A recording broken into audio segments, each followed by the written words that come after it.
For as long as our records go back, humans have been looking to the stars. We've used them to navigate, to track weather and tides, and to tell the stories of who we are and where we come from. Here in East Arnhem Land, that connection to the night sky has been passed down for generations. And now it's being carried into the future, propelled by rocket fuel. We're here in Australia, and we're gonna launch some rockets. We're following 2 NASA rocket missions as they try to understand how stars make the planets around them suitable for life. I'm Miles Hatfield, and in this episode, we're talking about living with the stars. The rocket range may be new, but for the people of East Arnhem Land, an interest in the night sky is about as far from new as you can get. This is the traditional home of the Yolngu people, one of the oldest cultures on Earth. As owners of the land and partners in establishing the new Arnhem Space Center, they're enriching cutting-edge space research with thousands of years of tradition connecting them to the night sky. As the NASA crew arrived in Australia, we met Jawa Yunupingu, elder in the Gumatj clan, one of the 13 clans comprising the Yolngu nation. Jawa is also chairman of the Gumatj Corporation, which represents the interests of the Gumatj people in political and economic affairs. He invited us back to Gumatj Corporation headquarters, where we spoke with him and Klaus Helms to learn more about his clan and their long history with the stars. We talk about the stars and how important they are to the Yolngu people culturally. Instead of compasses, we followed the stars to get to wherever we wanted to get to. One of the stories Jawa told us was about a prominent cluster of stars known to Westerners as the Pleiades. Cultures all over the world have stories about the Pleiades, which are often portrayed as siblings. The Gumatj story tells of 7 sisters who rode across the sky in a large canoe. The Gumatj refer to them as Julpan, the Yolngu word for canoe. I think this is kind of the Milky Way, where the stars are.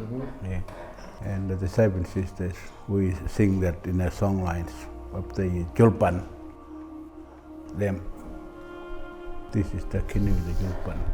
According to the story we were told, the 7 sisters fish and gather food until they reach their home beyond the horizon, where they cook it.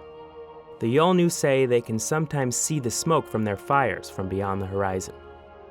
In the stories, they look down and look up at the country as well as the people that they were once. Learning these stories was a critical part of Jawa's upbringing and a tradition he hopes to uphold for the next generation. Whether it's from a painting like this, or it's stories that were handed down from generation, because that's how it happened back in the days. Everything was passed on. As the traditional landowners, the Gumatj Corporation are leasing the land to Equatorial Launch Australia and have been working with them and NASA to make the launch range a reality.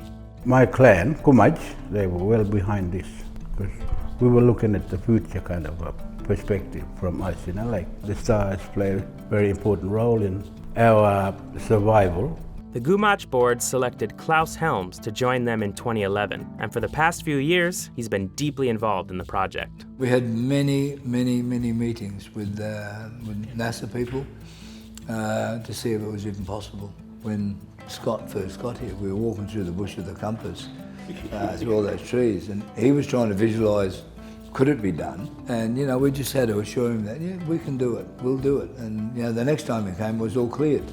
So, that was a sort of like a breather for him to think, God, we've got a site.